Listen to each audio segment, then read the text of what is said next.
A top focus on Newspoint this morning. Russia, China and Iran are in America's backyard. Cuba, which lies around 150 kilometers off Florida's southern tip. Let's now tell you about the growing relations of these three nations with Cuba, starting with Iran. Now, Iranian President Ebrahim Raisi visited Cuba. During his visit, he said that he is seeking opportunities to work together in electricity, biotechnology and mining. Moving on, Raisi said that the conditions and circumstances between Iran and Cuba have many things in common. He also said the officials of both the countries signed administrative pacts to boost cooperation between both the nations. Raisi has also called his visit to Latin America a turning point in ties between both the relations. Let's now tell you about China-Cuba ties. According to a Wall Street Journal report, China and Cuba have agreed to establish a Chinese intelligence base in Cuba. Reports further suggest that the base is situated around 100 miles from Florida. Now, the base will be used to intercept emails, phone calls and satellite transmissions. Now, the Wall Street Journal report also says that China has agreed to pay Cuba several $1 billion to build the station that we've been talking about on Newspoint this morning. Lastly, let's move on to Russia-Cuba ties. Now, during his meet with the Cuban Prime Minister, Russian President Vladimir Putin has pledged economic assistance to Cuba. Now, Putin has said that Moscow will help Havana overcome economic woes caused by the U.S. embargo.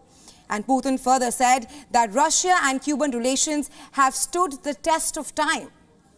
Lastly, Cuba has announced reopening of ties between Moscow and the seaside flight resort of Varadero. Now, for more on this, we are now being joined by Sergei Sumleny, who is the director of European Resilience Initiative Center and is joining us live from Berlin. Thank you so much for joining us on WION, sir. Thank you for having invited me today. Right. Now, Mr. Sumleny, Iran, Russia and China, like we just mentioned, have been cozying up with Cuba. While Putin says that the relations with Cuba have stood the test of time, Raisi has reaffirmed to boost ties with Havana. How concerning is all of this for the United States of America? Well, there is like a part of like a longer strategy of so-called of big players like Russia and China to make troubles for the U.S. on their backyard, like in Latin America. We observed this development since years, and now Iran is obviously joined the same strategy. Like, just look what was the route of the visit. Like, there was a visit to Venezuela earlier, and now it's Cuba. It is actually the same route which Russia did all the time. Like when Vladimir Putin and his oil companies, they tried to create ties with Venezuela and helping Venezuela to evade U.S.-American sanctions on Venezuelan oil, or, for example, to help Cuba to survive the sanctions. So now Iran is doing the same. So it is obviously Iran is joining this club of countries which are trying to undermine, or not to undermine, of course, like they're too weak for that, America, but to cause America some troubles. Right. Now, White House has also accused China of operating an intelligence unit in Cuba for years. And apparently, according to the reports, China is also funding the base. What is your take on this? Well, that is nothing nothing surprising. China, we know all the story with all the spying balloons which were set over the U.S. by China. We know all this problem, and of course, for China, they use any opportunity to go step by step, to take bit by bit something, or to achieve more influence.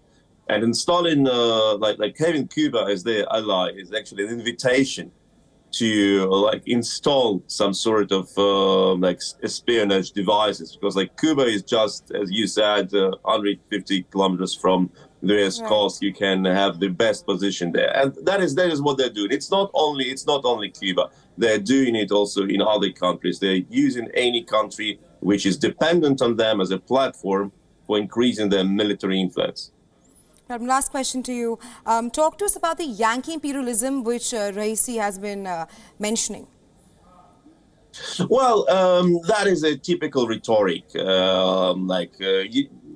There is a big prejudice against the U.S. among countries in Latin America. It is also based on history. Like the U.S. has not always supported the most progressive, so to say, regimes in the region, and there is a lot of prejudice against the U.S. there. We can observe it in the position of Brazilian President Lula, for example, who is fiercely critical towards the U.S. And China exploits it. Like China, Russia, Iran, they all exploit it. They say, we're good guys, the U.S. is bad guy, we're helping real countries to fight anti-imperialist war. Although it is Iran now which supports Russia in its genocidal war against Ukraine. So they're actually killing people like civilians in Ukraine. But towards Latin America, they say, look, we can side you, we can support you against the US because you had bad experience with the US. So that is their doing. They're playing this role of good progressive guys, as though of course, they're not. Right. Thank you so much for joining us in WION, Mr. Sumleni. We'll, of course, be tracking this very closely here. Thanks very much. Thank you so much.